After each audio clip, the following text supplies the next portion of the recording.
My name is Michael Barbaro. I am president of the Connecticut Association of Realtors.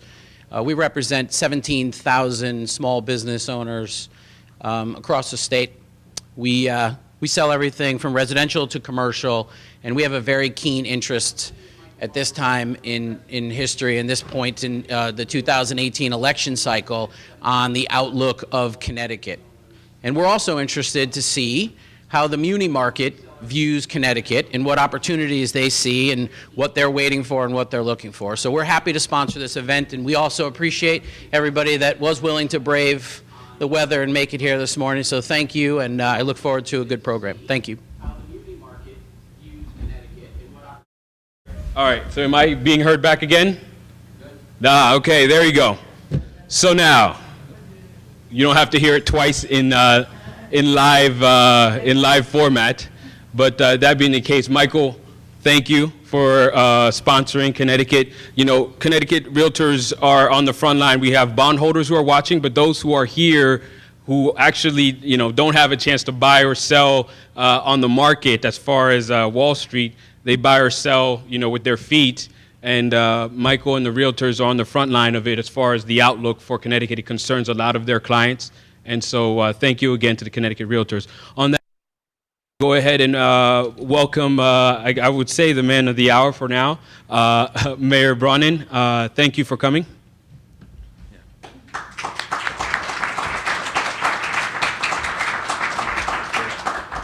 Thanks, Thierry. Good morning, everybody. Good to be with you. The weather's one thing, but when I agreed to this 7:30 start, I didn't count on an extra innings World Series game. I hope everyone's doing well this morning. I'm just going to talk for a few minutes up front and then look forward to the panel and the discussion. I don't know how closely all of you have been focused on the city of Hartford. I'm sure you've been focused on the city of Hartford from the fiscal standpoint. But I wanted to just talk a little bit about the broader picture. When I ran for mayor a couple of years ago, I said that the city stood at a moment of enormous opportunity and enormous challenge. And that was true then, and it is true now. And the perfect illustration of where we are came about 10 days ago. It was the day that Connecticut submitted its Amazon submissions. One for Hartford and the greater Hartford area, one for Stamford and the greater Stamford area. Now, every city in the country is going after Amazon. So we're not building our economic development strategy around that application. But I do think it was significant for a couple of reasons. The first is that for the first time, Connecticut pitched its municipalities as part of a broader metro area. And when you look at the broader Hartford metro area, you see a strong region. You see a region of about 1 million people, a region that the Brookings Institution named one of 19 knowledge capitals in the entire world because of the concentration of advanced degrees, of patents, of research institutions. You see a region that is centrally located right in the heart of New England's knowledge corridor. And so for the first time, we talked about our assets regionally, which is the same way our competition talks about their assets. The second reason it was significant is that Amazon's requirements are not unique to Amazon. They're the same things that every employer is looking for in America today. They want to be located in vibrant urban centers with access to a deep talent pool, with expanding transit options, with rich cultural institutions, with strong educational institutions. And if you look at Hartford and the greater Hartford area as a region, we check every one of those boxes. It is a place that has an extraordinary concentration of talent, a very strong corporate community, both financial services and advanced manufacturing and aerospace and growing biotech. So in a lot of ways, the area can and should be competitive. And at the same time, what we're beginning to see, and I'm happy to talk more about this later, is the beginning of a long-sought revitalization in the city of Hartford. It wasn't too long ago when you couldn't find a coffee shop open after 5 p.m. or a feet on the street on a weekend. That is dramatically different today, and it's changing quickly. So all of that is true. And yet on the same day that we submitted our Amazon bids, we also held 2 forums in the city of Hartford, one for business leaders, one for the community at large, about what municipal bankruptcy means. And we brought in experts on municipal bankruptcy from around the country, from Detroit, from Central Falls, from the Obama White House. And it was intended to create an opportunity for the community to have a real discussion about what choices we face. Now, Since then, and actually that very same day, there's been a dramatic change in the position. There's been a state budget passed. I'm sure we'll talk about that on the panel, and I'm not going to get into a lot of it here. But what that day illustrated was that we have a city and a region that has tremendous assets, and we've got a fiscal crisis that is very real and has been a long time building and needs to be dealt with now. And the roots of that fiscal crisis are truly structural. The reason that the city of Hartford faces the challenge it faces is that you got a city built on the tax base of a suburb. You have a city that has less taxable property than, by 40% than the suburb of West Hartford next door. You got a city that has barely more taxable property than small suburbs like Farmington or Glastonbury that have a fifth of the population and 4 or 5 times the median household income. So you've got an urban center where we in Connecticut over the last 2 generations have concentrated poverty, concentrated need, but the property wealth has declined. And as that property wealth has declined, taxes have gone up, creating this vicious cycle. So the city of Hartford now has a mill rate, property tax rate of 74.29. Highest in the state, which I think makes it the highest in the country. That is not a sustainable mill rate. And so clearly, raising taxes cannot be the answer to the fiscal challenge. And at the same time, we have a city that, to deal with that, under my administration over the last couple of years, has made deep cuts. We've made dramatic reductions in personnel and service. Over the last few years, nearly 20% decline in non-public safety personnel. We're running a bare bones budget. And yet, costs continue to escalate because of past liabilities, debt obligations, pension, healthcare, and again, we can talk more about that. But it's really important to start with the recognition that the root of the problem is that you've got a city built on the tax base of a suburb where half of the property is non-taxable. And you can't keep jacking up taxes, and there's a limit to how much you can cut if you want to grow a vibrant city where people want to live and businesses want to locate. That's where we are today. Now, one of the other things we're battling against is the perception, which is the perception that Hartford made its own bed. And there's no doubt that there were some bad decisions made. You know, the city, again, raised taxes over and over and over again, pushed out debt, delayed debt payments, classic scoop and toss, leaving us with a mountain of debt, even though we're not doing any new borrowing. So the fiscal year that I took office, 2016, our debt service was $10 million. In 2021, our debt service will be $61 million. Without a single dollar of new debt. But even without that, we would still face a fiscal crisis. And I want to put this in perspective this way. The real way we should be measuring fiscal health is not from an uncompetitive tax rate. It's from a competitive tax rate.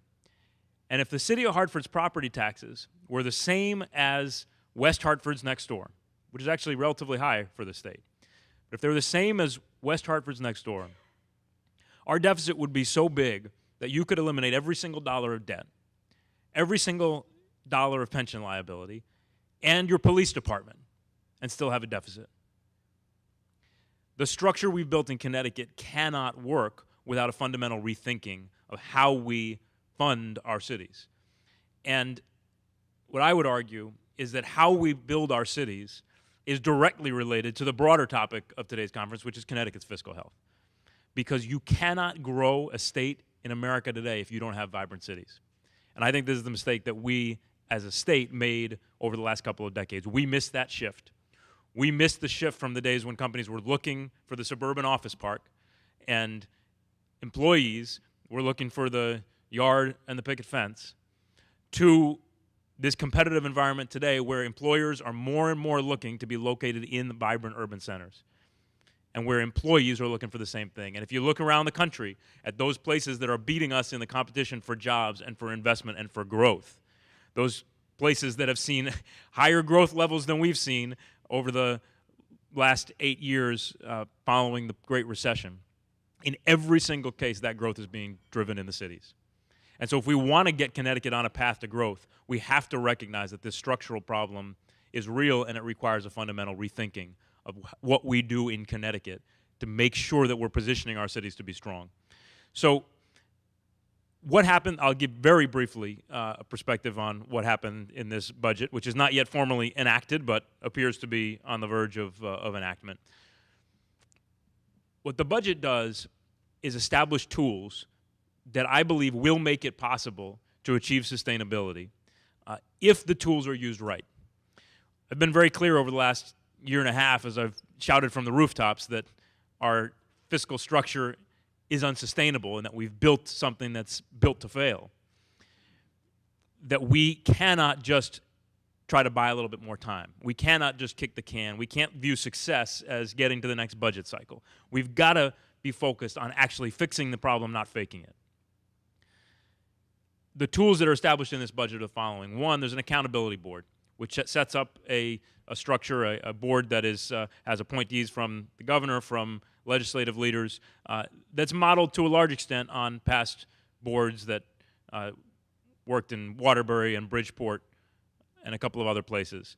That's something that I've supported. It's actually something that I called for within a couple of months of taking office in 2016. And that creates conditions where I think it may be possible to get more of the changes that we need in our contractual obligations, our labor contracts. The second piece is it gives that board the authority to administer some amount of state aid in recognition of the fact that half the property is non-taxable and you can't keep raising taxes. And the third, maybe the most significant thing, is it creates the authority for the state to partner with the city in restructuring our debt. Because no matter what else we do, if we don't deal with that mountain of debt that I described, and if bondholders aren't a part of that solution, we'll be facing this same crisis a year and a half down the road, or 2 years down the road, or 3 years down the road. And my goal, above everything else, is to get as quickly as possible to the place where I can look taxpayers in the eye, and residents in the eye, and employers in the eye, those that are there and those that we're trying to recruit, and say we are on a stable fiscal path. We may not have taxes where we want them yet. They've still got to come down over the long term. But we have stability, we have predictability, and we're not going to be facing crisis after crisis. And if we do that, going back to where I started, if we do that, I think that we are positioned to see a real change in the city of Hartford and the metro region because of the momentum that's beginning to build. And with that, as Thierry gets out of his seat, I look forward to the conversation. Thanks from everybody. Good to be with you. So thank you for giving us context for this next panel. And moderating the panel, we have Heather Gillers from the Wall Street Journal. You're welcome to come take your seat. And then we have another one of our sponsors, Munirisk, Chris Foster, who is founder and head of product.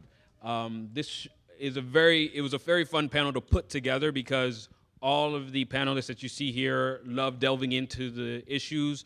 There is no taboo. I didn't get any disclaimer from the mayor or Chris or Heather of issues we should skirt around. So on that note, please lead us on, Heather. Sure. Okay. Well, two of the interesting things I think I heard in your introduction were as far as what to do with the debt. You talked about state being involved in the restructuring and bondholders being part of the solution. So I think I'd love to hear, and probably others would love to hear, more detail on how you see those at this time. Sure. Well, look, I'm not sure I can go into a lot more detail at this time. It's going to be a negotiation, probably a dual negotiation with the state and our insurers and bondholders at the same time. But one of the things that's been important to me as we've looked at long-term solutions, I've been unwilling to agree to yet another refinancing or rescheduling that simply burdened the city with a long-term debt burden that we couldn't manage. And I think the possibility of having the state participate in that restructuring creates the possibility of working in partnership with bondholders to achieve something that doesn't make it impossible to envision a long-term sustainable path for the city of Hartford. But what I won't do under any circumstance is repeat the mistakes of the past. And again, I think that mistake was viewing success as buying time and just pushing out debt payments, delaying debt payments, believing that getting from this year to the next was the goal. So I don't know that I can go into much more detail than that. I do think that bondholders and the insurers are going to have to be a part of the solution. I hope they recognize that. It doesn't take an enormous amount of imagination to look at our debt schedule and to know that it has to be dealt with, because a city cannot responsibly manage that rapid escalation in debt service payments when you have the constraint on revenue that we have. So I don't know, Chris, if you want to speak to that, like given where we are now, we have a budget and we're operating in this new world. Like, what do you think bondholders are looking for going forward? Yeah, the mayor's in a very difficult spot. You obviously said, there are revenue constraints within, the city, especially with, the property side. If you're a bondholder right now, there's obviously more questions than not. But at the same time, you're also looking and saying, hold a second, I'm only, 11%, my principal and interest payments are only 11 or, 12% of, the outstanding expense, right? There's those other fixed costs that you have, the pension side, the others.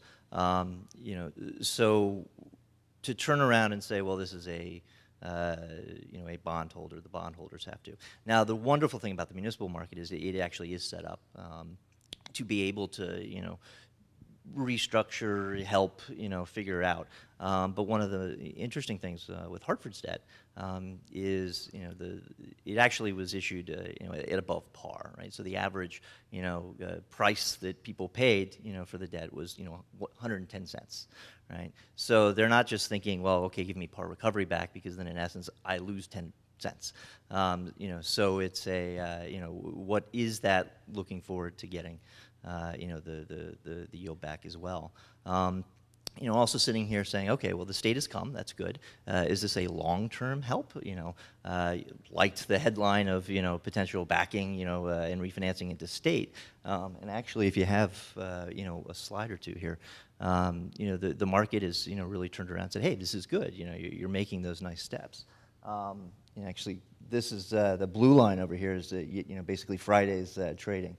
Well, actually, the dip down here. So, Hartford debt was trading at, close to 11%. Now you're at, 7. The bottom one here is, Connecticut. This is actually 5-year non-callable, 5% coupon. So, it's good, but at the same time, if you go to the next slide, this is the rest of Connecticut. So this is yield to worst versus S&P ratings. So higher rated on the top there, lower rated, and some of the ones that aren't rated by S&P. Most of Connecticut is, trading in this, 1.5 to 2% for, again, a 5% non-callable, note. But, Hartford's over there at the outlier. So, by the way, the one that's a single A minus over there, that's Connecticut. Right, so hey, that would be great if we could get Hartford's debt in line with Connecticut's. But are we talking about things that we're going to do 1 year, 2 years, or are you going to take this entire capital stack and as the mayor has also said that he's not really in favor of long-term smooth out. So, well, just to clarify, the terms that are acceptable to the city will depend a lot on what the state's willing to do and what the bondholders are willing to do. So I'm not ruling out any particular structure. What I'm saying is that as we look at that, at the end of the day, I am not going to sign off on something that leaves the city with another mountain to climb just a few years down the road. If it is smooth at a level that's manageable, then that's something we might consider. So I'm not ruling out any particular structure. I think what's significant about this is that the state is there not just to lend its credit support, but you touched on this. The authority established in the budget allows for the state to make a commitment beyond this biennium. And that's what's so important, because if all we achieve is a year and a half of stability, I don't think we've achieved what we need to achieve.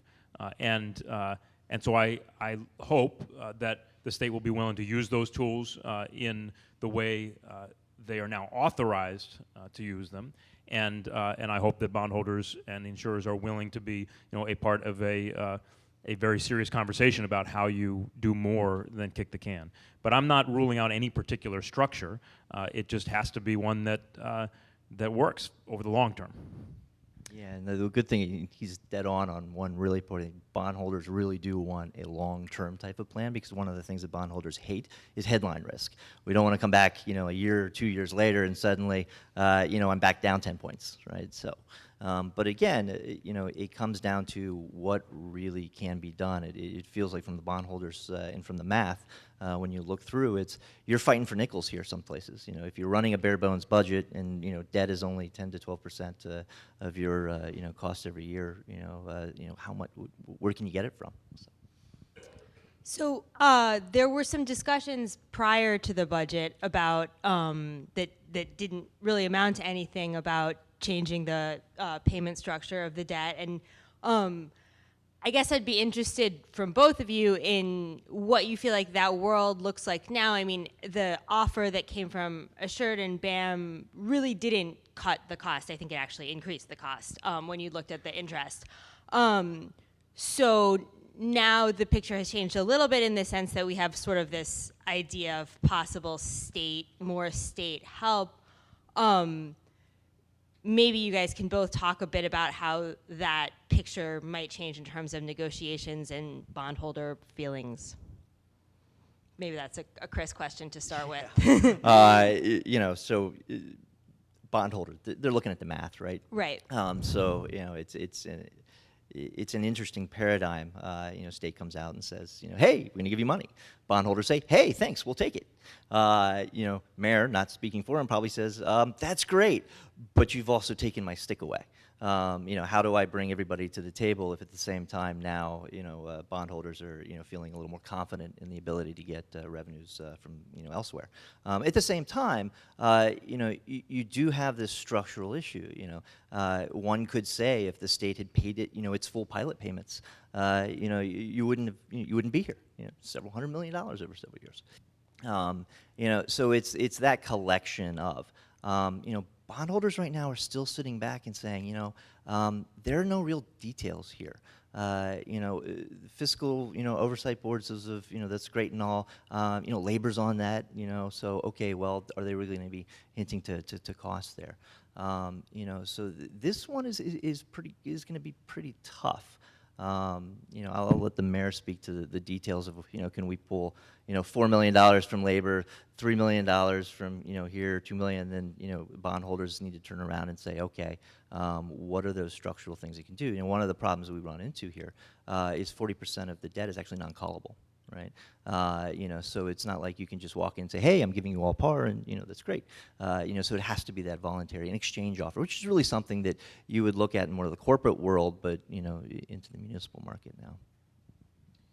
So just to pick up on a couple of things, one, pilot payments. You're exactly right. The pilot payments in lieu of taxes is an important part of this longer-term solution. As I said, the city of Hartford has half of its property non-taxable, which would be okay if the half that was taxable was big enough, but it's not even close. So you have an inadequate tax base, and you have half your property non-taxable. The state's had a law on the books for many years that established a payment in lieu of taxes formula.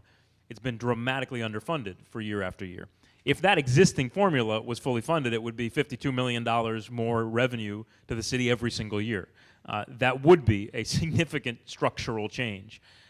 So that's the first piece. Pilot is a really important part of this conversation. And by the way, that doesn't represent anywhere near full compensation for what you would get if the properties were fully taxable.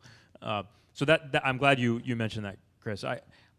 On the other piece, look, this has always been an equation with a number of variables, and the state revenue from the state is one variable. What bondholders are willing to do is another variable. What labor is willing to do is another variable. Although the truth is, it's a smaller one. If I'll say for a second on labor, we got from our firefighters this past year, I think the most significant labor deal you'll find anywhere in the state of Connecticut for the last 30 years. It's a deal that was 4 years of zeros, a 50% increase in pension contributions, a shift to a high deductible health care plan, decreasing the pay scale for new hires, extending the years of service for active employees, and I could go on and on. It was a very significant deal.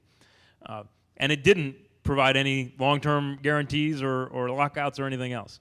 But if every union in the city agreed to that same aggressive deal, it would represent another $7 million of savings to the city. So that is an important part of this, but it cannot be solved. This problem cannot be solved through labor negotiations alone, because at a certain point you've got to have a competitive labor force. But as I said, there are multiple variables. What each one turns out to be will affect the others. That's no doubt true. But I think bondholders will need to recognize that in this current fiscal climate, I don't think anybody should expect that there's going to be an ever-increasing stream of revenue from the state. And so if you want to build a model that is sustainable, if Chris is right and they're focused on long-term sustainability, then I think they will recognize that something has to be done in partnership. True. I'll make 2 points here. Don't get me wrong. For the bondholders, that are out there, if you're a credit guy, right, especially if you're a bondholder, unlike the equity market where you're hoping the company, creates a new product and you higher EBITDA and higher PE, in the debt market, municipal market, it's about give me my money back.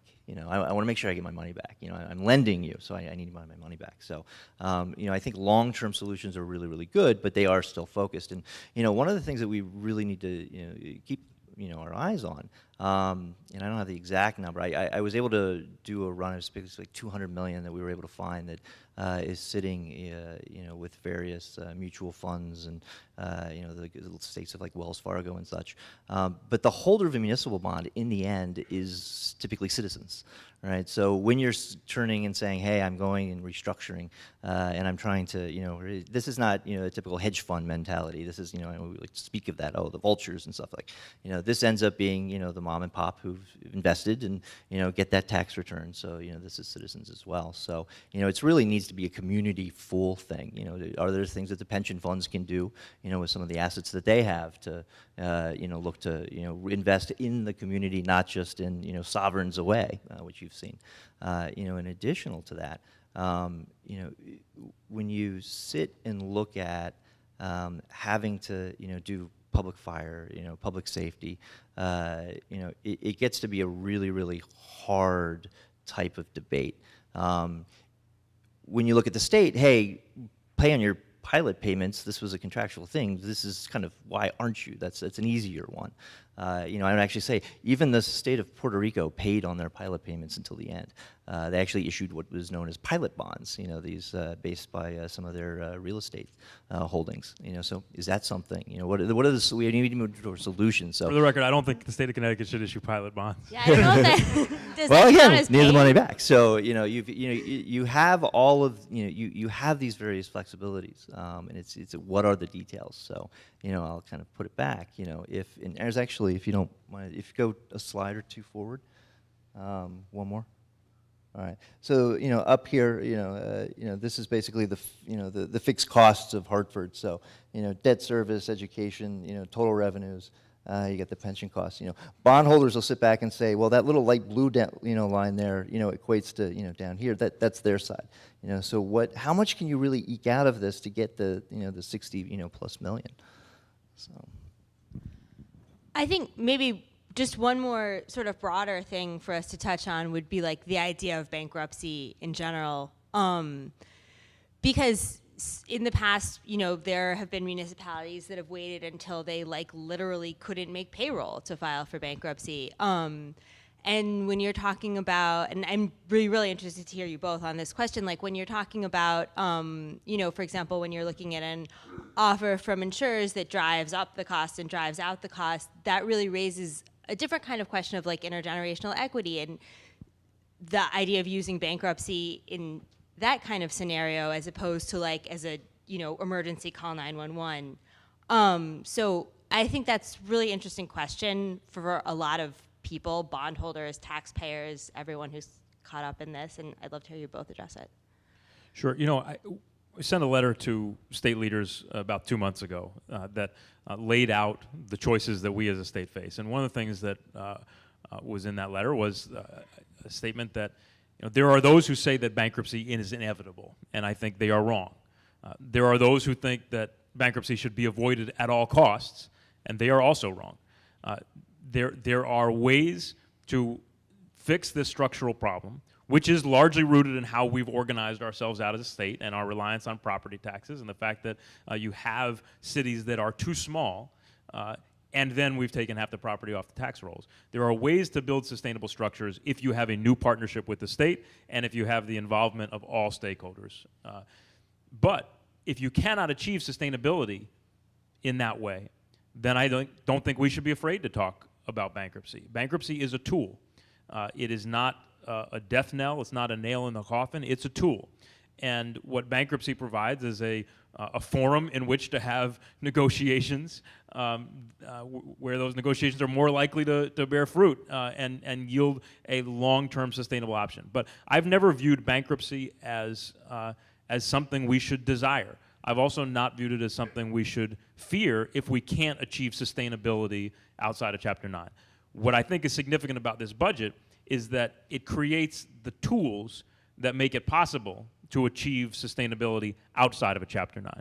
And I do think that for the state of Connecticut, that's the preferable option because in part because of the reputational effects, but more important than that, what's different about Hartford and, say, Detroit is that we're actually, as I mentioned in my opening remarks, we're actually starting to see some momentum. And we have a chance to let that momentum build rather than pump the brakes. And so if we can achieve sustainability outside of a Chapter 9, I think we get the best opportunity to accelerate that momentum, to grow the city, and by growing the city, to grow the state. But ultimately, I think we need to measure success in one and only one way, which is whether or not we are on a long-term sustainable path. Chris? Yeah, you know, it comes down to math, right? You know, some of the things that, you know, Hartford has coming down, you know, the pike, you know, on the positives, you know, are very, very, very notable. But the question is how much revenue is that going to, you know, bring in? You know, the real estate issue, you know, is, you know, yep, fine, give me some pilots, you know. I know that the residential side, you know, their mill rates, you know, tend to be, you know, lower, you know, kind of the rest of the state is, you know, are you able to kind of put that up? But at the same time, you have, you know, something like a third of, you know, Hartford is, you know, below the poverty line. You know, so it's hard to squeeze from, you know, people where you live, right? But let's not fake it here. This is a math problem. There's a revenue side, there's an expense side, then there's a net after that. There are expenses you have to pay, you know, of which they're sitting up there. You know, bondholders is one of that, and ironically, probably the one that is able to be most flexible at this state in terms of looking at what the, you know, that you know, cash flow, you know, looks like. But at the end, you know, bondholders have you know, contractual agreements as well. You know, you're managing the money for mom and dad. You know, you're managing the money. You know, so that, you know, there can be a return to that. This is not a welfare state. You're just giving it away. You know, so in the end here, it's going to come down to, you know, pretty much every block up there, you know, taking 10%. But 10%, you know, from bondholders does not mean a haircut.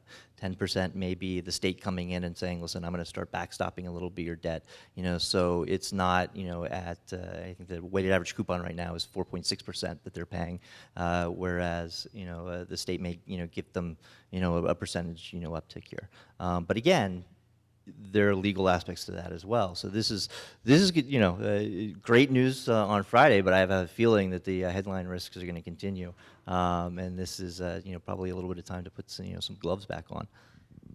Can I just build off that real quick? Yeah, of course. So there's a lot of work still to do. You know, the state. One of the things I said in my letter is, don't just cut us a check. That's not the way to solve this. And the state didn't do that. So there's still a lot of work to do to use the tools that are in this budget. And so, Chris, I think you're exactly right. Bondholders should be looking at this and saying, okay, important step forward, important tools created, but a lot of work to do to make sure that they are used in a way that achieves a sustainable result. I also just want to come back real quick to something you said, Heather. To me, even much worse than waiting till you can't pay payroll to talk about bankruptcy and prepare for bankruptcy is waiting till you get to a place of service insolvency. where you've defaulted on your basic obligations to your residents. You know, that's what Detroit had done. Before Detroit filed, there were whole neighborhoods where street lights weren't being replaced and fire trucks weren't going out, and the average 911 call was just about an hour. That is the real mistake, and that's why, you know, I was willing to have that conversation now, because I think it would be a disservice to the city and also to the state to try to solve this problem by cutting so deep that you are not functioning as a city. But again, if you can solve this outside of Chapter 9, and I think we now have the tools to do that, all the better. Chris, you looked like, did you have some? Nope, Oh, I'm good. Well, I mean, in a way, we're in a different conversation, and maybe a less Chapter 9 heavy conversation than we were a couple of weeks ago. But just given your history of the municipal market, I'd be interested to hear whether you felt like that conversation was a departure, or whether it's more like it just varies from city to city, the point at which that conversation takes place. Yeah, and interesting. So at least it's what I've read from out of the state. They've put a bit of this control board on top of it to help negotiate. But no one has to, if they have a legal document in front of them, give anything up. Right, so it's a tool and a help, but that doesn't necessarily mean that bankruptcy would be completely off the table. So it's kind of a reset. Hey, we'll help you so you're not under the gun, but it's are you going to give the funds in perpetual? Are you going to pay on those pilots mentality? If you look at other cities, there have been 10 or 11 cities since last since 2010, I think, that have actually filed. If you look at and Hartford, by the way, wouldn't have been the only, capital. There's Harrisburg, that, filed and actually was turned around, and the state said, no, you actually, there are things you can do. But in that case, they actually did the same step. We put a control board, where let's talk, let's kumbaya a little. That's great, breaks down, they turn around and file. So it really is, every state and every municipal bond, and this is why we, to put the one plug in here, why you got to look at each credit individually, is they're all very, very unique. So the solutions for Hartford will be different than the solutions for, Harrisburg that, frankly got into troubles because, they had underwritten a $300 million incinerator project. It's totally different from Detroit that, had basically, most of the industries out of there gutted. Totally different from Puerto Rico, who, had so many off-balance sheet and, debt hiding, technically, the state says, you can borrow up to $2 billion, so, you can save yourself there. Would not suggest doing that. How that number exists, I have no idea, but, in the end, it's going to be very unique. But it's using those mechanisms, finding every ounce you can, and looking for those very creative solutions. Is there something that can be sold? Is there something that partnership that can be had with the state to kind of bring the liability structure and the coupon costs down? Thanks. How much time do we have left here? Do you have a clock on you here? I don't know. So we're getting the Thierry one. told me we didn't have that much. Perfect. Okay, great. Yeah, questions? Sure. Mayor, you made a couple allusions to what I think sounds a lot like regionalization is the solution to this, getting some of the surrounding wealthy suburbs to help out. Is that even a realistic possibility, or is it just kind of just describing your plight more than No, making a policy recommendation? so, yeah, I'll repeat. Oh, go ahead, Heather. The question was about getting wealthy suburbs around Hartford to help out and the reasonableness of that possibility. So look, I don't think that regionalism is the solution to Hartford's fiscal challenges. I mean, the fiscal challenges are too deep to be solved just through regionalism. I would say I do believe that we as a state can do much more to share services. I believe that if you were building a state from scratch, you would be out of your mind to take a 3.5 million person state and carve it into 169 municipalities and duplicate every service over every single one of those cities or towns. I do believe that if you treated regions as regions for economic development purpose, for service delivery purpose, you would achieve efficiency. You would also achieve, I think, a greater unity of purpose, a greater, joint focus on building our regions up to be strong metro centers with strong hearts, rather than everyone sort of retreating behind the barriers of their town boundaries and thinking that what happens in that city doesn't matter to me. You know, I did a tour of town, of suburbs last winter, and one of the things that I said over and over again is, you can't be a suburb of nowhere. And I believe that's true. Yet I think there are a lot of people who, have sort of been stuck in a little bit of an outdated Yankee parochialism. So that's a long-winded answer, but I would say I don't think it's the solution to the fiscal crisis that Hartford faces. I do think it's an important part of Connecticut's long-term solution for growth. Yeah. Mayor, since you have some experience also at the state level, I'm curious what you think about the concept of the idea of why do we have to have a pension system in general? Why can't we just be upfront with people, in fact, give all the firefighters, policemen, give a raise and, turn them and move them to 401ks like they've done in Michigan or they're doing in Pennsylvania and Kentucky, and just be clear that this is how much an employee's getting paid, as opposed to finding out 30 years down the road that the mayor 4 years prior promised them, increasing COLAs.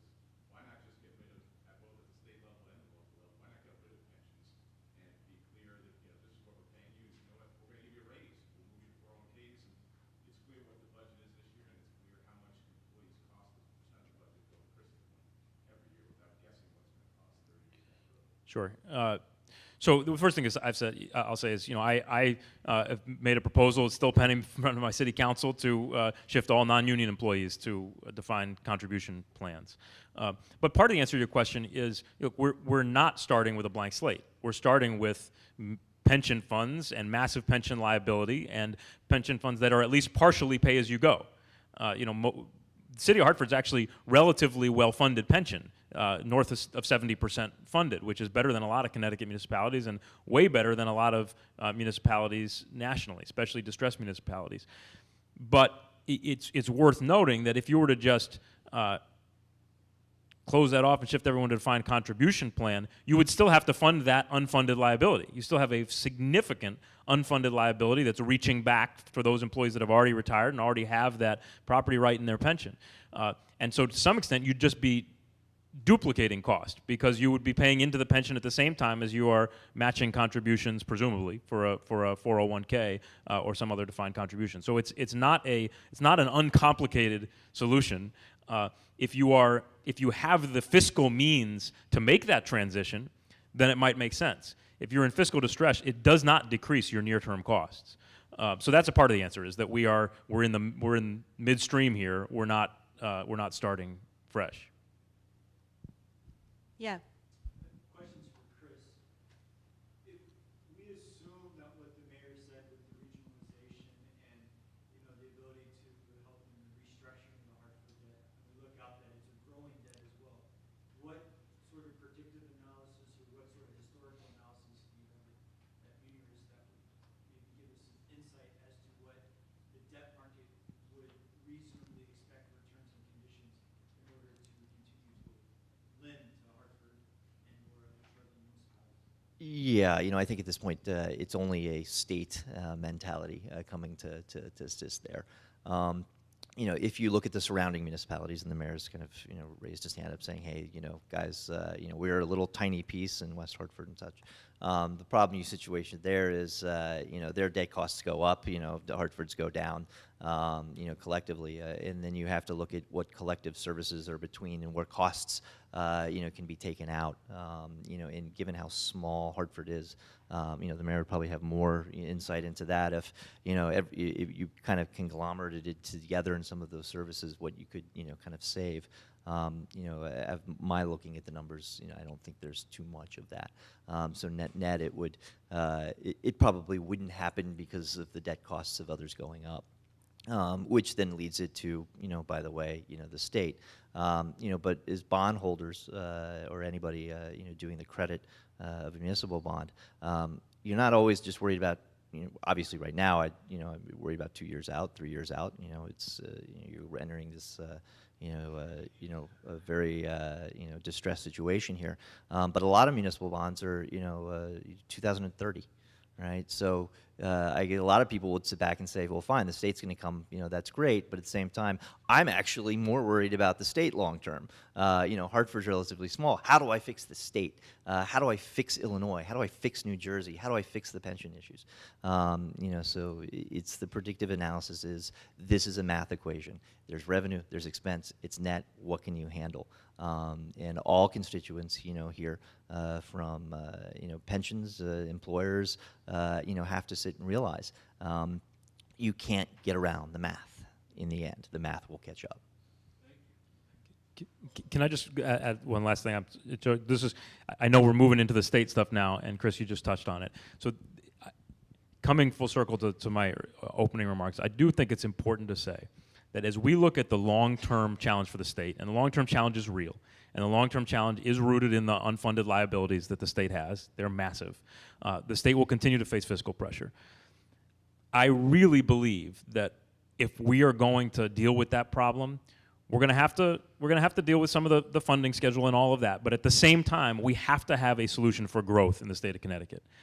And the worst mistake we could make would be to say, we just can't afford to put our cities in a position to be competitive because we have too much fiscal pressure. So we're just going to continue to repeat the mistake of leaving our cities struggling, letting them flounder, letting them fail. If we do that, we will never grow. So a big part of our success over the long term will be learning the lesson from almost every other state in the country, which is that growth is happening in cities. That young people want to be in cities, employers want to be in cities, and if we build strong cities, and we can, because we've got great bones in our cities. If we build strong cities, we can be competitive. We can be as competitive as any other state out there. Thank you very much. So our next panel is a discussion on the outlook for Connecticut's economic future. Our moderator has been held up, Larry Kudlow, and Thierry Dongala will sit in his place until Larry gets here. So I'd like to announce our panelists. First, we have Susan Bransfield, who is the president of the Connecticut Council of Municipalities. Susan?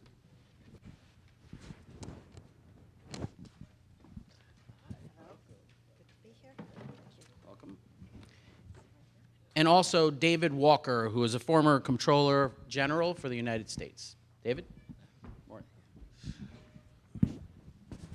So we're interested in what your opinions are of what the current financial and economic situation is, but perhaps you could also speak to what the opportunity is for Connecticut coming out of this. Thank you both. Thank you, everyone. First, I just want to give a round of applause for the last panel. Again, I think that was pretty good. The mayor was quite forward. Chris from Munirisk, who his clients are from bondholders to investors, traders.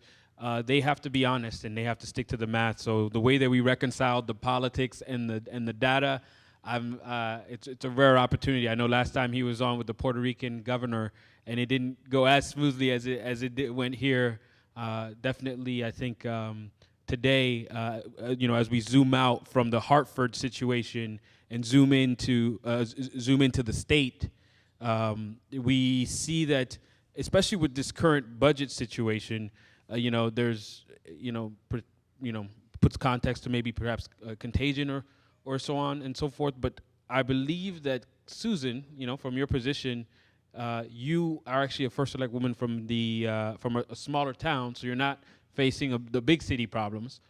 But in your position as president of CCM, you are you're definitely at the forefront of the conversation. So could you fill us in on what your perspective is from those two hats that you're wearing for the outlook and the opportunity in Connecticut? Sure. I'm a first select woman from the town of Portland, which is a town that's under 10,000 people. And certainly what happens in Connecticut is very effective in a small town as much as in a city like Stamford or Hartford. And one thing that I think is very important that over the 14 years that I've been first selectman is recognize that we don't live within the confines of our small town. What affects Hartford affects Portland, affects Stamford, affects every city and town. We are one Connecticut. And given the fact that we are such a small state, I think it's very important that we remember everything we do affects one another. The one thing I wanted to also point out about Mayor Bronin is how open he is as far as a mayor of a city. He comes to just about every board meeting that the Connecticut Conference of Municipalities has. He's very transparent and very open to how do we solve the problems in Hartford as much as how do we solve the problems that are in Essex or that may be in Portland or maybe in New London. And that, I think, is key and integral to Connecticut coming out of these this crisis mode that it's in right now. Yeah. And opportunity-wise, do you see anything opportunity in the midst of the crisis? I certainly do. And in fact, being president of Connecticut Conference of Municipalities, over the last couple of years, we've really gotten together and determined how do we solve some of the state issues. Because we have always thought, well, you know, we'll go to the state and we'll ask for more money. Or we'll go to the state and ask them to solve our problems. That is not the solution. And over the last 24 months or so, Connecticut Conference of Municipalities has gotten together and said, whether you're suburban, whether you're urban, or whether you're rural, you need to come together and try to solve and say to our legislators and to our governor, these are some solutions that will work for municipalities. Because ultimately, that is where it's happening. I mean, you have to educate children. You have to be able to clear the roads. Today is a prime example of public safety. And public safety needs is very local. Trees are down in my town. We had a propane tank burst because a tree fell on the propane tank. So I was working this morning to make sure that our fire, which is volunteer, our police, which is full-time, as well as our public works department, were out there making sure that public safety is taken care of. And she was one of the first ones here, so you're doing quite a lot. Planning. And one last thing I just wanted to say. I brought this book with me as an illustration, Partnering for Progress, which is the Connecticut Conference of Municipalities plan that we came out with, we unveiled just about a year ago in February of 16. And what it says is there is a good way to have the state come out of its crisis, and municipalities are part of that partnership. And maybe we'll talk about this a little bit in more detail. Wow, and that's an interesting segue. So, you know, I, as the organizer, I made sure that I reached out to all the thought leaders that I could find in the state, and I reached out to David Walker, former Comptroller General, who's also declared his candidacy for governor. You know, just a disclaimer, I reached out to just about everyone that I could get on the Democrat and the Republican side. No one really took a chance to provide their thought leadership on this particular issue. But I know that you've been vocal about it, about this issue nationally, and even been involved in Connecticut you know, have decided to root yourself in here and fight the fiscal battle here. What are your take on what the mayor said, what Susan said, as far as the crisis and the opportunity? And I see you've prepared. Well, I think we ought to look at a few slides. One of the things that was said by the last panel was the word math. That's the new four-letter word in government fiscal policy, and I think it's important to know. Let's go real quickly through 3 slides. That's all I have. Number 1, please. Let me translate this. I rate the states and rank them every year for PricewaterhouseCoopers, which is the largest accounting consulting firm in the world. I'll translate. Look at number 47. That's Connecticut. We are number 47 out of 50 in relative financial condition, and that considers the wealth of this state. Secondly, red means we're a net outbound state, meaning that more people are moving out than moving in. More importantly than that, we actually have a declining population. And thirdly, we are in the 5th quintile of competitiveness. which means we're in the bottom 10 for competitiveness, which is a composite of several independent rankings, which means that while we need to grow more, there's no question, and there are things we can do to increase growth, we cannot grow our way out of this problem. We have to make some tough choices. Next, please. The next slide is based upon the audited financial statements for the year 2016, which is the latest available. And unfortunately, a lot of politicians can't read financial statements, and a lot of people in the media can't read financial statements. And the big and ugly numbers aren't on the balance sheet. The big and ugly numbers are in the footnotes. And so I employed that concept of math, and I added up things that were on the balance sheet, things were in the footnotes, and calculated a few numbers. What this shows you is that Hartford has a negative unrestricted governmental activity net position, but there are several other cities in the state that are worse than Hartford. And obviously the state has got a serious problem. Next slide, please. And this is the last one. What I did is I took pension obligation bonds, the amount of pension and retiree health care obligations that are on the balance sheet, and then the amounts that weren't on the balance sheet that were in the footnotes, and I adjusted the assumed rate of return on pension assets to 5.5%, which is roughly what Moody's uses, so you have a truer and fairer picture and an apples and apples comparison. And what's the bottom line?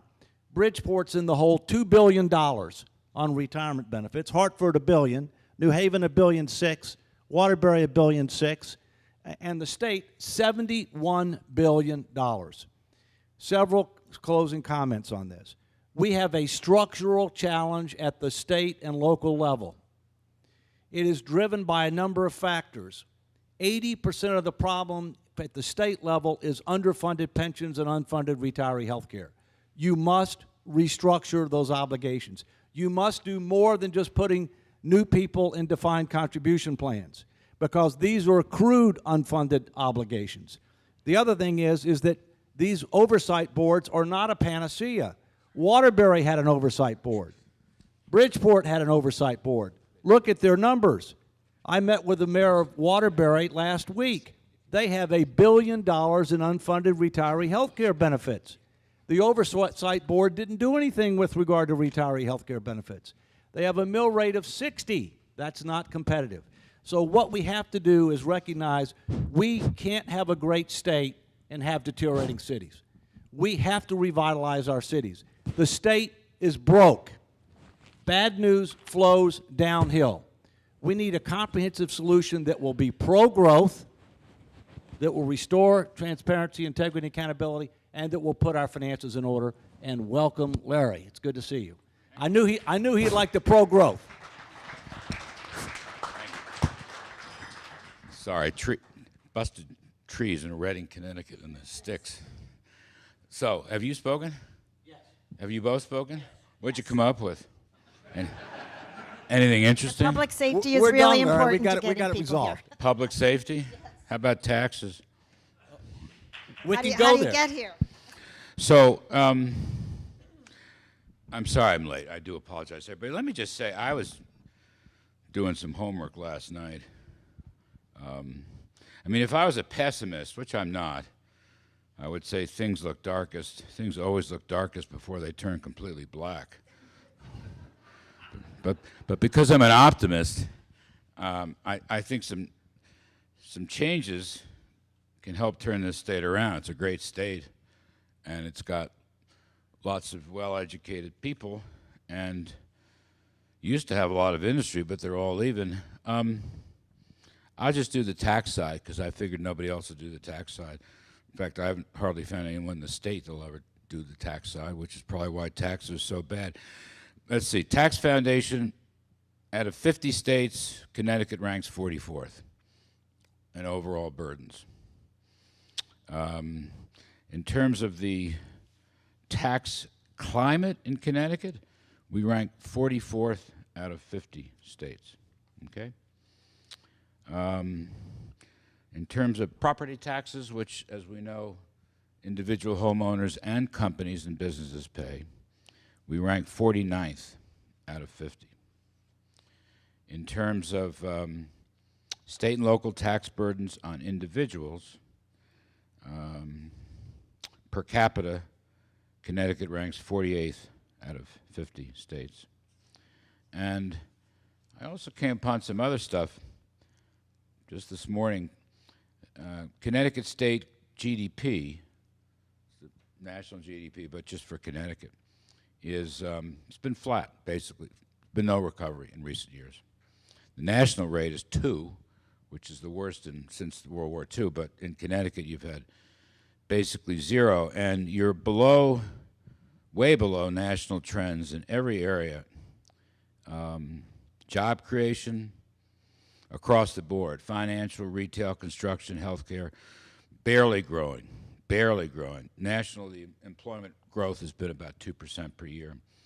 There's like 0.2 in Connecticut. Manufacturing, 0. Information-related tech, 0.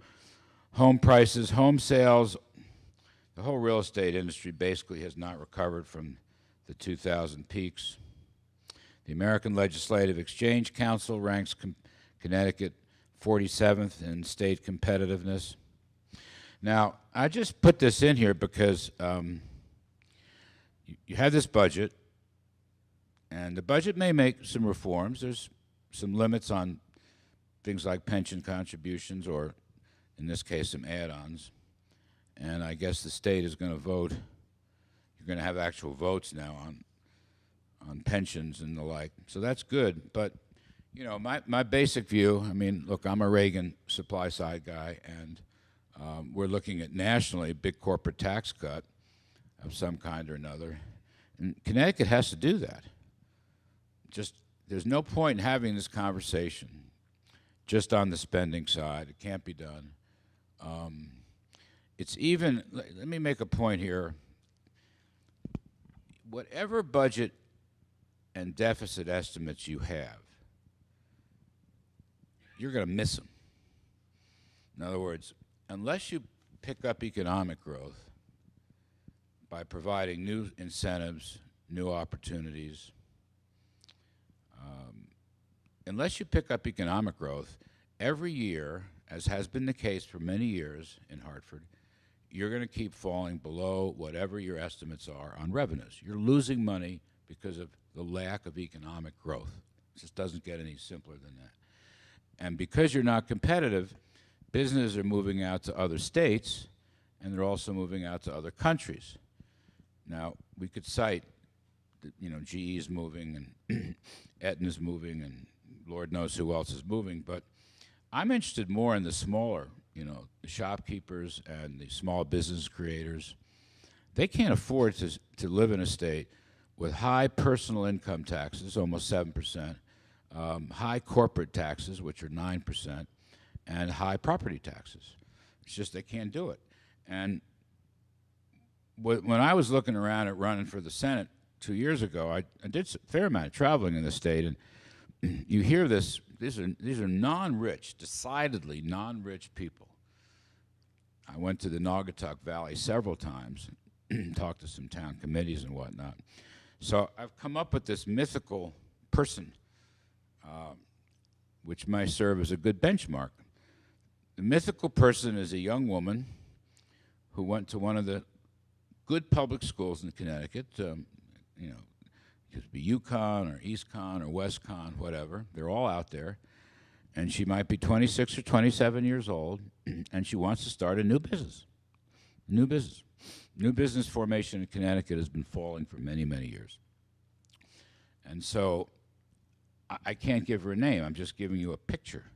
And between the income tax, corporate tax, the property tax, and also very high licensing taxes in this state, extremely high licensing taxes. She doesn't see the opportunity, and we're going to lose her to another state. Where that is, I don't know. It could be in the Carolinas, could be in Florida, Texas, could actually, oddly enough, be in some of the rising states in the Midwest that have been cutting taxes and regulations in recent years. But I sort of think of this situation here. What can we do to keep that woman here? How can we help her start the new business? And if you multiply that, you know, by 10,000 or something, 15, 20,000 the next 10 years, you got yourself a recovery.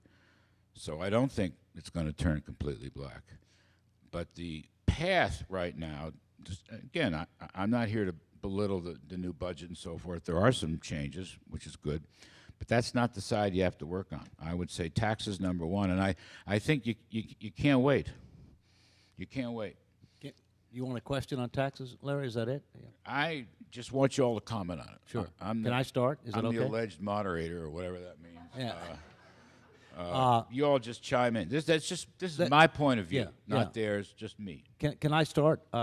Please do. First, if you look at the budget that was just done, it allegedly balances the budget for 2 years. We have a $1.9 billion deficit the year after the 2 years, a $2.6 billion year after that, a $3.1 billion the year after that.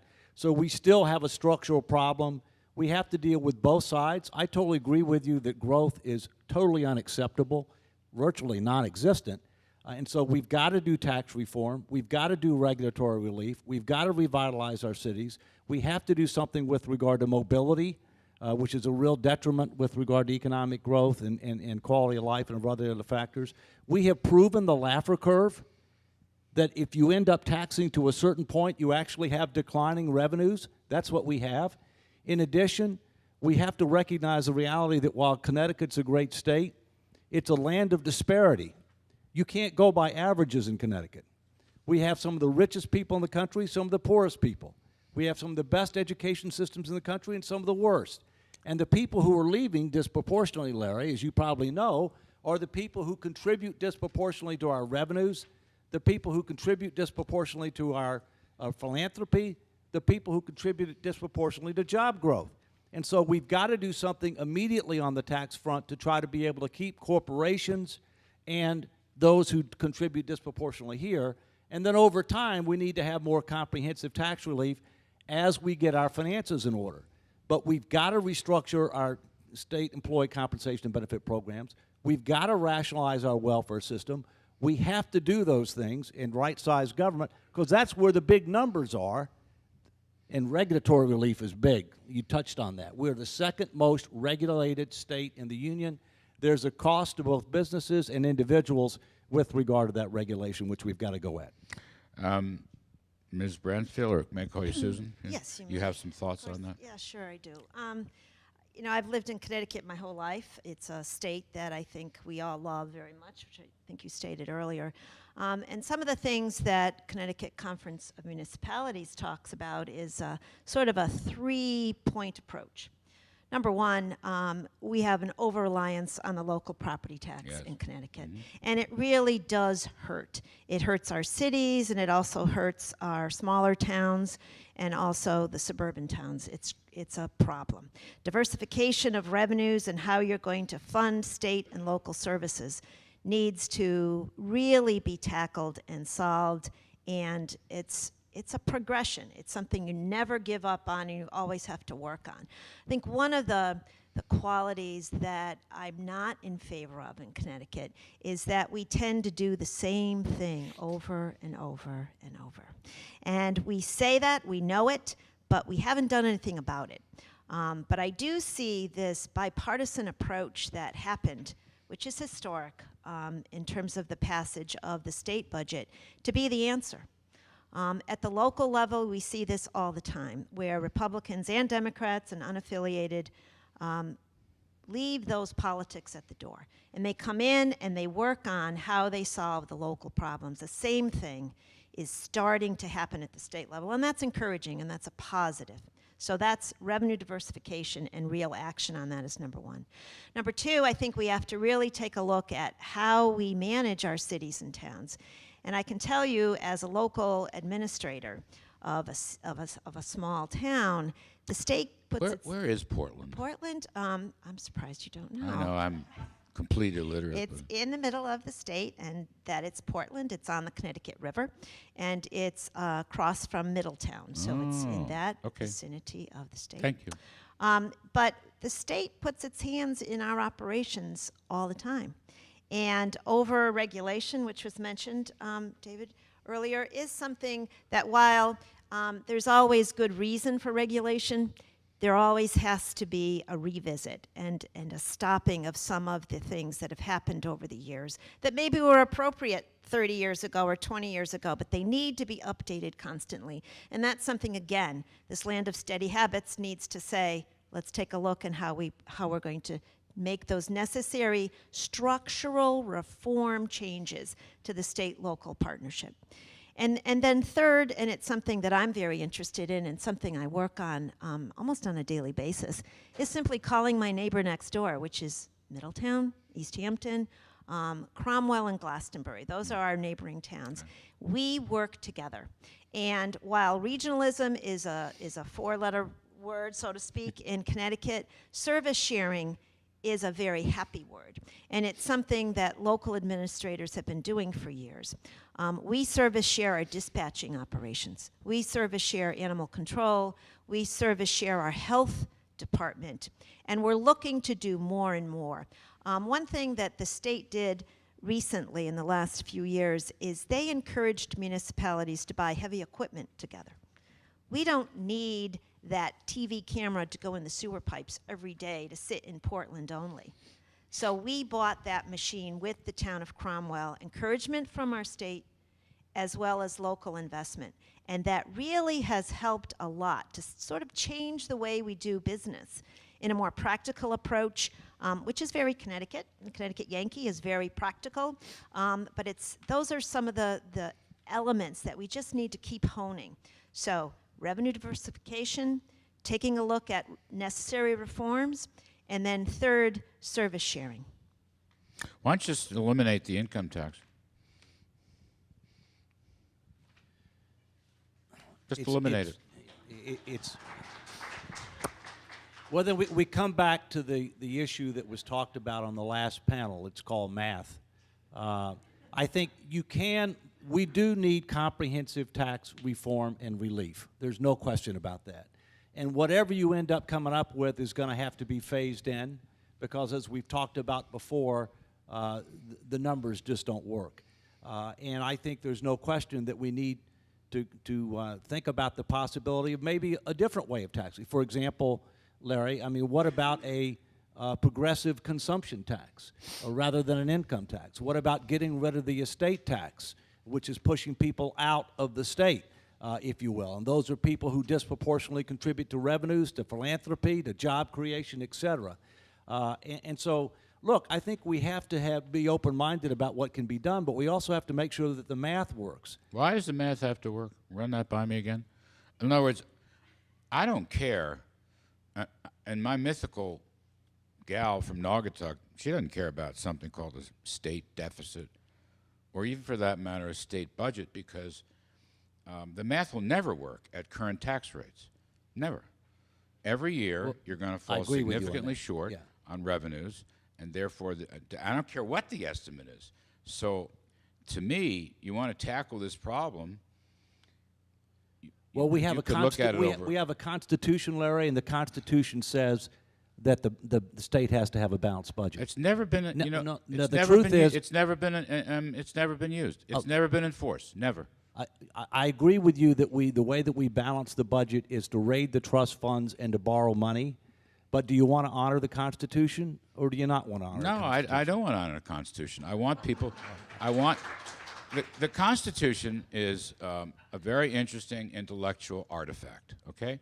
What matters is to get my woman in Naugatuck enough money to start her new business and hire 5 people, and then another 5, and another 20, and another 50.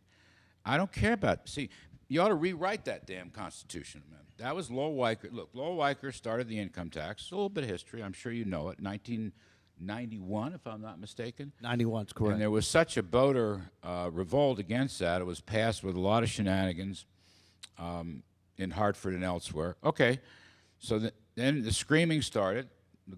The good citizens of Connecticut were in full revolt. So the next year, they passed this constitutional amendment, which, if I'm not mistaken, David, specifically, I think it's a spending cap. That's correct. All right, yeah. I'm no expert on this stuff. So the spending cap has never been enforced. So last year, again, is my understanding, the Attorney General correctly said, I'm going to suspend all this because if you don't use it, your time is up, which is, I sort of said, well, okay, good, because I don't really care about a balanced budget on paper. What I care about is creating economic opportunities and incentives, which is to say I got to lower the whole tax cost of doing business in this state. That includes property tax. So to me, the math is kind of like fake news. It just doesn't mean anything to me. Well, can we talk about Let's first? go the through income what- tax came in '91. All right. Yeah. It was supposed to be temporary. Right. It's obviously not temporary. At least hasn't been yet. Secondly, it's much higher now than it was then. The spending cap came in '92. All right, but it was never operationalized. However, the new budget allegedly does operationalize it. The question is, how does it operationalize it? All right, and so the fact is that spending has been out of control, and growth has been anemic, and so there's no question we have to do something. But while I do agree that we need constitutional reforms, I think we also need the right to recall. In the case of Lowell Weicker, he said he wasn't going to implement an income tax. We should have the right to recall when somebody ends up doing something that's directly opposed to what they said they were or weren't going to do, and it's significant to the state. I mean, my mayor said he was going to hold the line on taxes. He raised the mill rate 29% in 1 year. He should have been recalled. So we need to look at constitutional reforms, not just with regard to fiscal issues, but also with regard to governance issues. I don't have a problem with that, Susan. It's just that what I'm saying is you need immediate action. These, civic, good, goo-goo government things sound great, but again, my gal in Naugatuck, she wants to start up stuff, and she's got to pay all this money in fees. I heard a story, no names, but actually I think this is a true story. I spoke at a big dinner in Bridgeport it must have been 2 years ago now, and there was this guy told me African-American lady wanted to start up a hair braiding, beauty salon operation in her home, in her apartment, but it cost her like 35 grand to get a license for it, and that's insane. Yeah, because Bridgeport, by the way, has costs on top of costs, but I don't think that's, I think that's apocryphal. The numbers may not be precise, I get that, but you see the point I'm making, and this other stuff, look, I would have here, let me step back. Number one, the issue is not deficits or spending on paper. You know what I mean? The issue is tax collections. And I would say to you, the lower the tax rates, the higher the tax collections are going to be, because Connecticut will be growing again. It's an incentive effect. Now, not everyone agrees with this. I understand. I'm a supply-sider. I subscribe to the Laffer curve. Right. But this state is on the wrong side of the Laffer curve. And you actually, I was on the phone. I did a radio show local, just by coincidence, but I did a radio show, local radio show, and Connecticut's overall tax burden is, as I said, I think it's 44 out of 50. Do you know Massachusetts, 22nd out of 50? So I don't know if that's why GE went to Massachusetts. But I'm just saying, when you're doubling the burden that Massachusetts has, you know you got a problem. So you got to act on that. And otherwise, all these people are going to move out. Last point. Just, Sure. I'm going to give an example. I call it the David Tepper effect. Who's David Tepper? David Tepper is a very brilliant hedge fund manager. I don't know what his politics are. In fact, I think he's a Democrat, but it doesn't matter. He's a smart guy based in New Jersey for a long time. And he finally couldn't take the New Jersey tax burden. Actually, believe it or not, is a bit higher than Connecticut's, just by a nose, but it is higher. And so Mr. Tepper, who was a friend of mine, up and left to Florida finally. Just couldn't take it anymore. And again, he's one of these horrible, he's a rich guy, and he runs a hedge fund, so he's 0 for 2. He works on Wall Street, I guess. He's 0 for 3. But, that's America.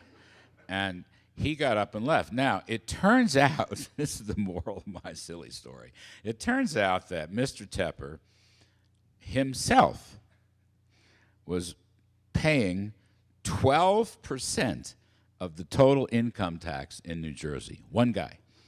12%. That's not a small number. Okay? So they had to call a special session of the New Jersey legislature. All right? It was Christie was out there campaigning for Trump or whatever he was doing. But meanwhile, Tepper leaves, and the green eye shades in Trenton figure, oh my God, we just lost 12% of our revenues. And they had to call a special session of the legislature to come up with some phony idea to fix it. Well, we're pretty close to that point. We really are. And that's why I'm saying, whether you're rich or non-rich, whether you're just starting out in life like my mythical woman in Naugatuck, this needs immediate relief in a concrete way, not papers and Constitution now. We now. agree, Larry, but New Jersey's number 50 out of 50 in relative financial condition. We're 47. You need immediate relief. Well, I want Ms. for Branford. tax and I want regulatory. to give her a shot, and then I'm going to ask you both for solutions on this to get something out of all this. Well, I think, first of all, I like your sense of humor. I know.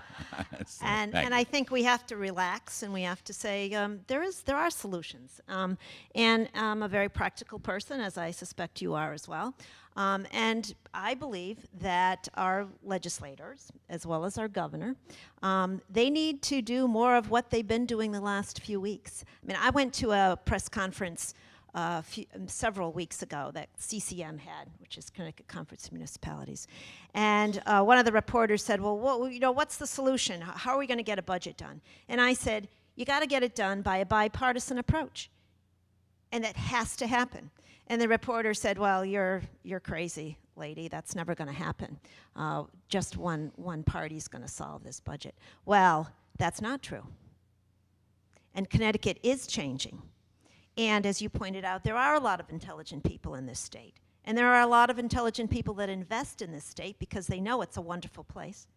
While we're in the 40s for a lot of these statistics, we're number one in my book for quality of life and a lot of other characteristics that are Connecticut. So we may as well just say, if you don't want an income tax, somebody else does want an income tax, I want to lower local property taxes, sit down at the table, repeating myself, leave the politics at the door, solve the problems. If you have to, you bring in the experts. You bring in the people that are financial gurus as far as tax policy is concerned, and they come in and they tell you, this worked in other places. It can work here in Connecticut too. And I don't ever go to a solution table with the solution. I go with my information, my facts, and an open mind. And I think that's how we're going to solve these problems going forward. Okay, David, what's your idea? Well, the first thing is I think you have to keep individuals and corporations in the state and get them to expand in the state. And to do that, you have to go with what's pushing people out first. And what's pushing people out first is the estate tax. That's what Mark Bertolini told me, all right? You've got to do something about the estate tax immediately. You've got to do something with regard to eliminate the 20% excise surcharge on corporate taxes. You've got to do something to move away from the unitary tax system. You've got to do something with regard to property tax reform. Those are things you have to do immediately. But after you do that, you also have to immediately move to restructure state employee compensation and benefit programs, to rationalize our welfare system. That is what is that's the Pac-Man or the Pac-Woman of our budget. Once you do that, then you have flexibility to provide more tax relief. And we absolutely need to do that. But we have to stop the bleeding first. And we've got to be able to deal with the $71 billion in unfunded obligations that are unaffordable, unsustainable, and unfunded. Why is that? In other words, $71 billion is over what period? It's discounted present value, so the real numbers are a lot bigger than that, Larry. That's your 5.5% discount rate? That's correct. All right, that's fair enough. But I'm just saying, this state needs something now. Now. Well, all those are now. Now. No, you can't. There's only when you get a new governor and a new legislature. Yeah, you can only, right. There are certain realities. Yeah. Where it's not one person making decisions, and that's never going to happen. So you do have to put your best foot forward, which you're doing here today, and David is and I am. But it's all going to be decided by the legislators and a governor. And as far as the budget is concerned right now, as a municipal person, it's far better. And I see a much better picture ahead than I did several weeks ago.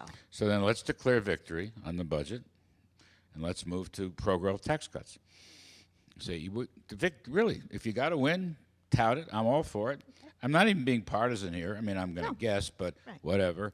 Leave that aside. You're right.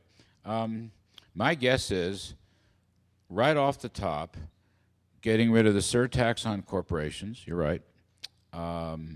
Dealing with the property tax, lowering the property, however that's done. I know it's tricky business, but I'm just saying if you could engineer a way to do that and start scaling down the income tax. Here's the point that I'll make, which will be the controversial point.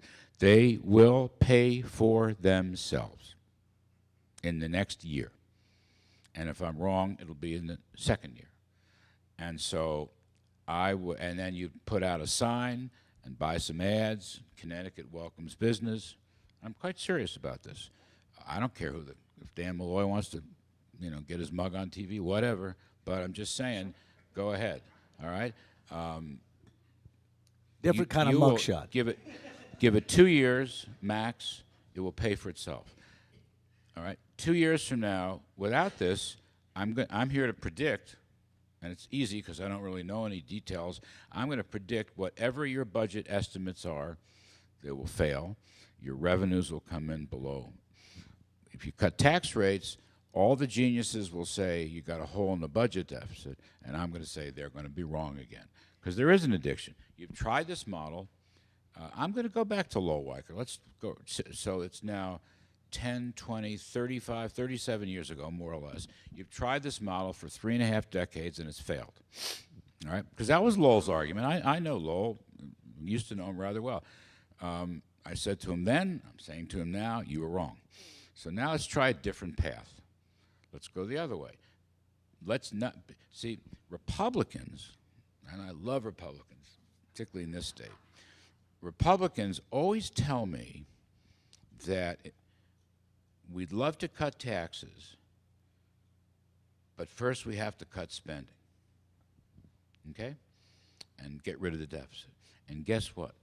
You never seem to quite get rid of the deficit. Now, if I do tax rates right up the top, I will be called irresponsible and all the rest of it, or worse, as I was many years ago, and I worked for Reagan in the budget. But that will work. You just got to fight the conventional wisdom. Say, you're right. I might punch a hole in the deficit in the next year or two. It's like the federal tax legislation. I don't care if we have a deficit for the next 3 years. If I'm going to lower corporate tax rates and bring all the money back home to America, that's worth it because it'll pay for itself 3 times over. That's what you have to do. That's the attitude you have to have. If you go to taxes first, you got a shot at it. If you stay spending all the rest of this stuff, you got no shot at it. Why can't you do both?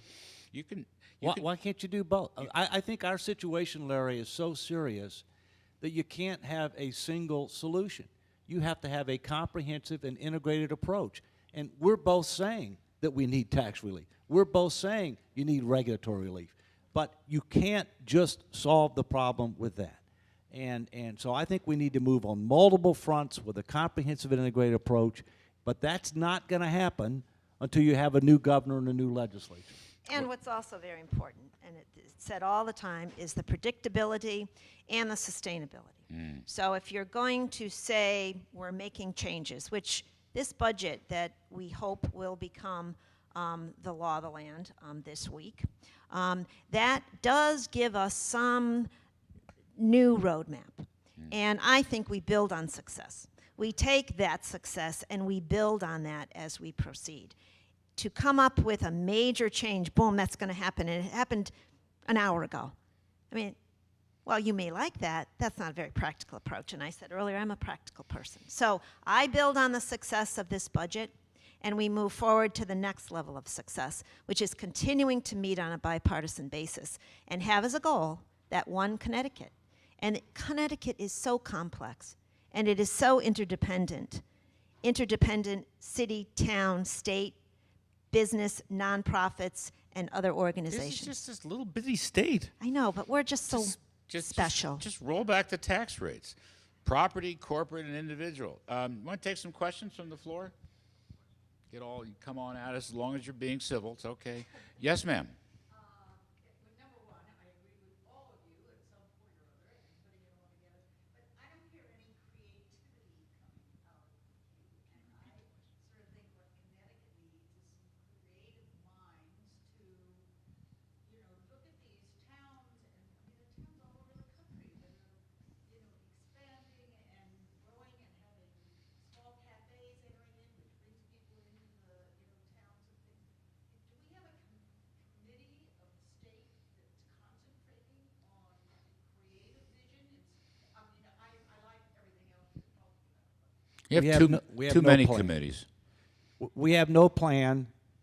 Everybody's on their own. Now, I'm really pleased to hear some of the things that you're doing in trying to voluntarily work for shared services and to try to, and we need to do that. We need to do public-private partnerships. We need some privatization. But there needs to be a more comprehensive integrated plan. It does not exist right now at the state level.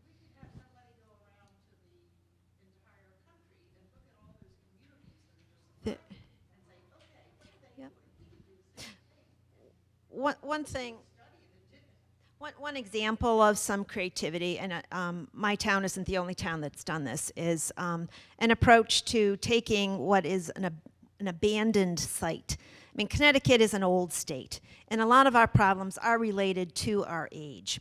Whether it's a brownfield or whether in the case of Portland, it was an abandoned 90-foot deep quarry, the brownstone quarries, where all that stone is now in New York City, San Francisco, Boston, and so forth. We had a big hole in the ground, and we didn't know what to do with it. We bought it in 1991 for $1,050,000, which was back taxes owed as well as some cash. And I became first selectman, and my goal was to solve this problem. What do we do with this hole in the ground? And what we did is we partnered with a for-profit company, which is Brownstone Exploration Discovery Park, a very entrepreneurial set of brothers.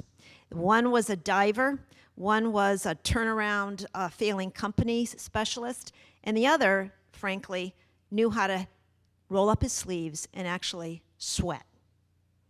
They came in and they cleaned up the quarry after we forged an agreement with them, a lease agreement.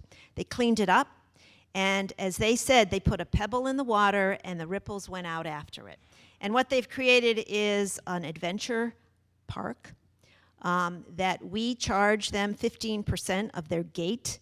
And to date, and that started about in 2006, they've given to the town in fees $2.7 million. And I would argue that's a lot more than we would have gotten in pure property tax. And they profited. I was going to say, did you, so they're giving you 15% of the gate, which is good. Did you suspend other, is that pre-tax or after-tax? Well, because we still retain ownership of the hole in the ground, they don't pay property tax. They pay personal property tax on their equipment and supplies. They pay water and sewer fees. But it is a unique way. And I would also point out the reason we were able to do this is because the state of Connecticut has a program called Small Town Economic Assistance. And they assisted us in making sure that the road was passable, in making sure that we had the infrastructure that would be able to work this through. So it was a state, local, and for-profit partnership. And that's an example of some ingenuity. And as I said, I'm not the only city or town that does this, but that's the kind of thinking that we have to have. And it's, again, cooperation, people sitting together with the same goal, and you solve the problems. It does work. Yes, ma'am. I'm Carol Leva, the president of the Yankee Institute, and I just wanted to hear your thoughts on, we've seen a beginning of some structural reforms in the budget, and one of the most I would say one of the most important reforms we see has to do with reform of the relationship between our state government unions and their relationship with our state government. We're one of 46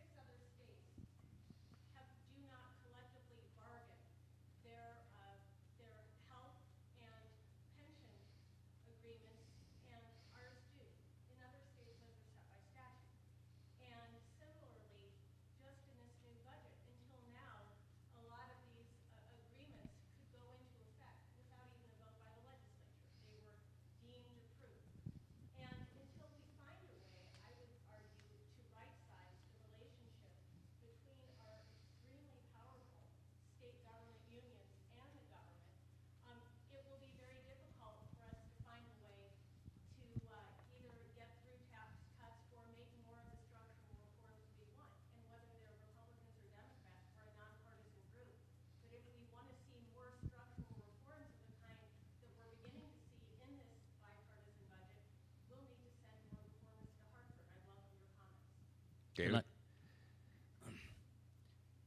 We are going to have to legislatively override the CBAC agreement.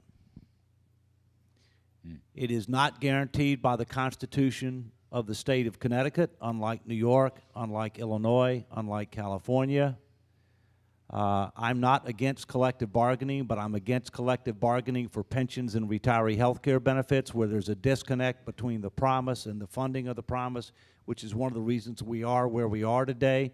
Nobody's represented the taxpayers at the bargaining table for 35 years. That's got to come to an end.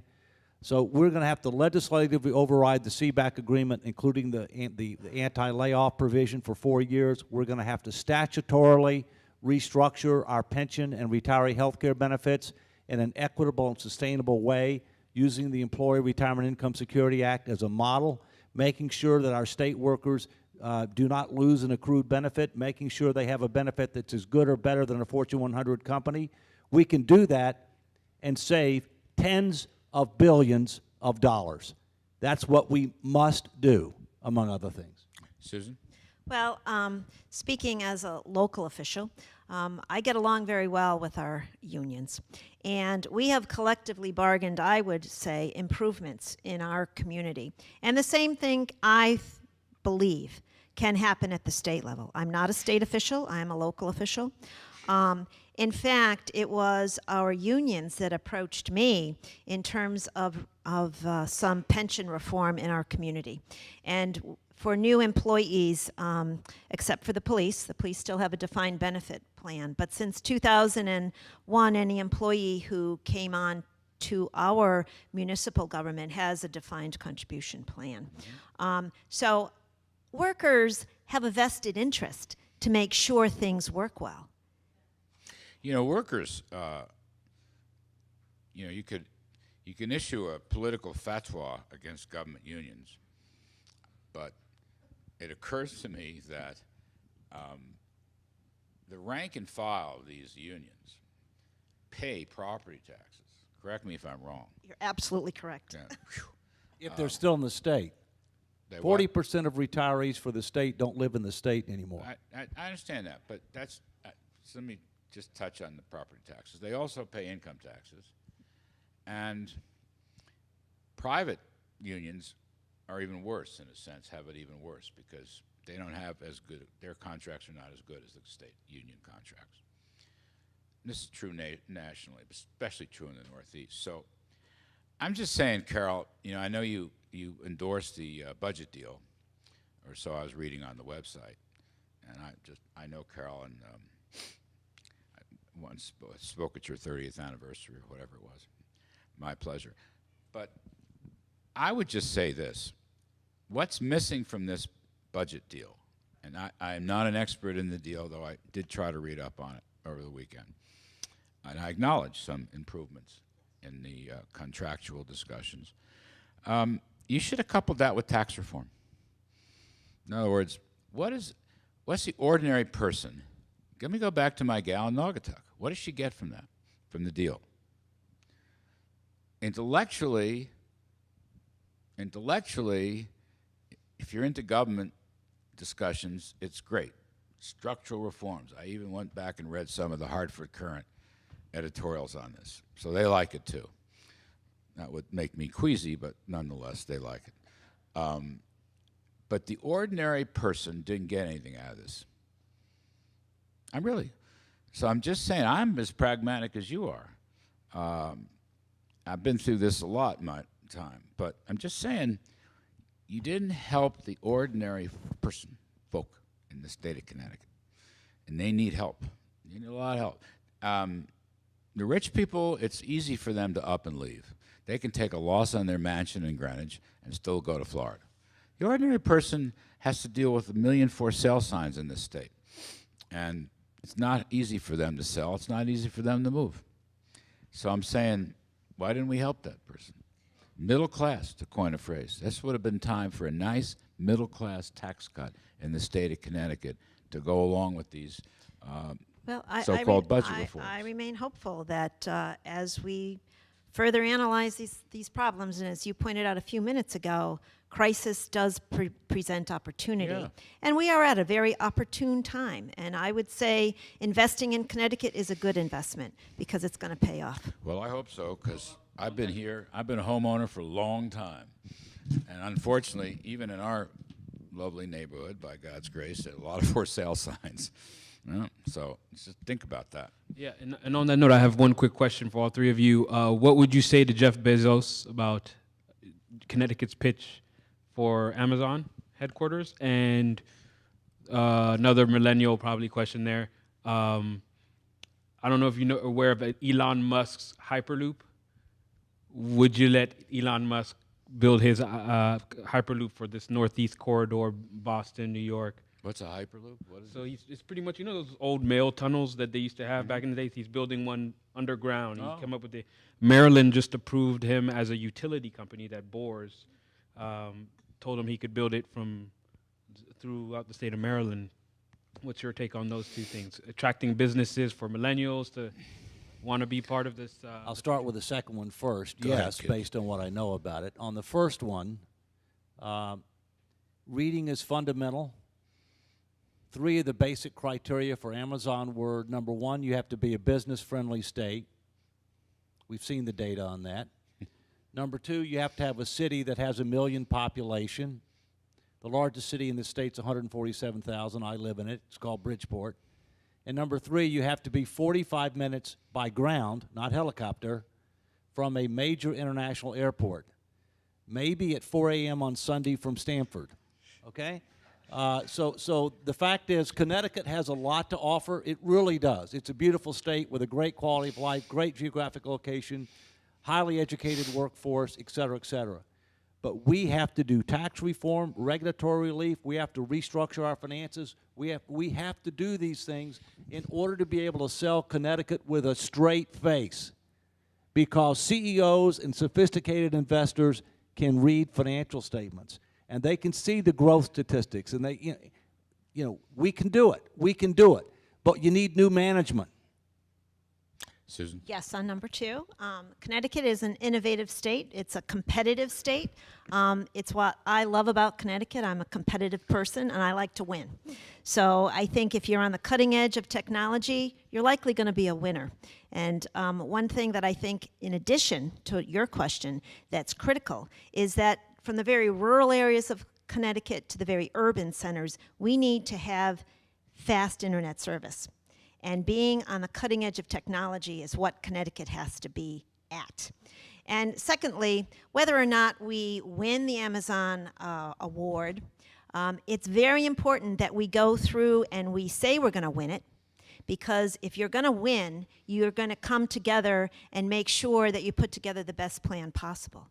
And as I've always said, if you're going to win that prize, that's wonderful. But at the same time, have 4 or 5 other projects going at the same time. Because if you have 5 vectors going at the target, you're going to hit it.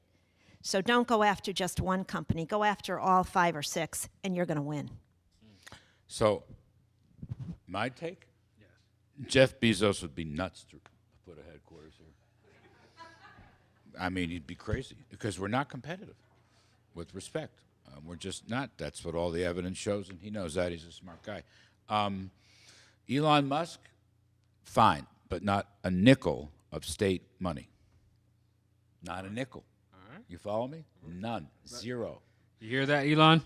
Because, I mean, I've interviewed Mr. Musk, and he's an interesting person. Some of his ideas are more interesting than others, but if he wants to try it, let him try it with his money. Then fine. All I'll say is, on these things, my friend Rick Scott is the governor of Florida, came up here and went to New York, came up to Connecticut, went to other places, and said, Florida is open for business. Okay? And he's right. Before that, my pal Rick Perry, the former governor of Texas, while he was still governor, came up here, same thing. Texas is open for business. We aren't even remotely intergalactically, extraterrestrially competitive with these states. And it isn't just Texas and Florida. I mean, the entire South is kicking our butt. High tax states like North Carolina have now become one of the best business locations in America. Same for South Carolina. Same for Alabama. You go out west to Utah, Colorado, Arizona. You know, we run the CNBC business state business index, which is a little different measurement than the others, but they come up with the same conclusions. We're not even remotely competitive. And see, that's the thing. It isn't. I'd love to have Jeff Bezos here, Amazon, and so forth, but we're nowhere near. And we got to help first. We got to help those that are here. We really do. I don't. Again, I'm going to come. Thank you. I go back to my gal in Naugatuck, my mythical woman, young woman in Naugatuck. We need to give her reasons and incentives and opportunities to stay here. You follow me? Yeah. Because if we lose the young people, then we're really finished. I'm glad we're all agreeing on that point. And so I hope all of you that have been following this discussion from the beginning to the end have gotten a good look into not only the crisis but the opportunity before Connecticut, a good idea of the outlook. I'd like to thank again Connecticut Realtors Association and Munirisk, who brought a lot of the bondholders who are watching and interested in this conversation. If you're interested in continuing more, I'm sure that the speakers will be available. But apart from that, thank you. And let's one last round of applause for our panel.